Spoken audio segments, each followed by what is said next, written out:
Happy Wednesday. I'm so committed to these videos on location that even though it's sort of a little bit misty out here, I'm still doing it out here in the rain for you. Uh, I don't know. There's something always about autumn rain that I really like, and I think it goes back to my family used to go to the northern woods every October, and I always love this kind of weather, so I'm good with it. Hope you are too. Anyway, I was preparing to talk a little bit this week about characters and character development, and my buddy Gary gave me the suggestion, hey, you were a part of a panel yesterday. You should tie the two together. And I absolutely want to do that. So, first of all, I had the extreme honor of being asked to be part of a panel yesterday about being an ally. And that means it was purposely meant to mean a lot of different things, being an ally to people with disabilities, to other ethnic groups, to gay and lesbian, everything. And the reason I was asked to be on it was twofold. Two things that I've been very visibly passionate about is being an ally for the LGBTQ community, as well as being an ally for mental health and just being open about it. I've talked on videos before about that.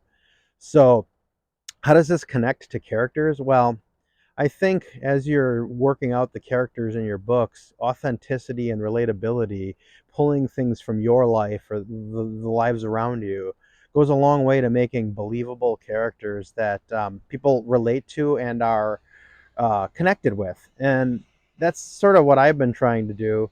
And I think one example of that is, and I got some inspiration, and I know I've mentioned this before, from the Mass Effect games as well as Cyberpunk 2077. And they had characters in the game that were gay, and in the case of Cyberpunk, they had a transgendered character.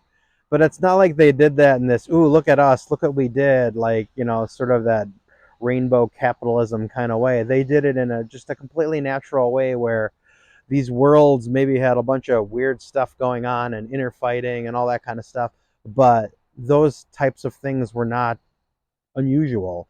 So yes, there was a transgender character, but it wasn't like anybody made a deal out of it. It was just accepted in that future. And that really inspired me when I created the Gamma Trita series and decided to have Lorelei Ogden and April Vasquez both be gay. I didn't want to do it in a kind of phony way. I wanted it to be authentic. And it's a world where there's people that are jockeying for power and money and all these things, but what isn't an issue is someone's sexual preference. And that's a future I hope we all get to one day. So, stuff like that. And then also, my fantasy series, there's going to be a major character, a major hero, who is very good at lots of things, combat, you name it, but also from past trauma has some crippling mental illness issues that they have to overcome. And again, I want to do that in an authentic way that when people read about Ogden or Vasquez or this new character, there's something in there that pulls them in because it's something they relate to, something they empathize with. That's the key word from that panel yesterday. And also, I just think in general in life and writing, everything is empathy. And I really hope that comes across in my writing. And I think if you kind of follow that North Star, you're always going to be in good shape. Once again, thanks for watching.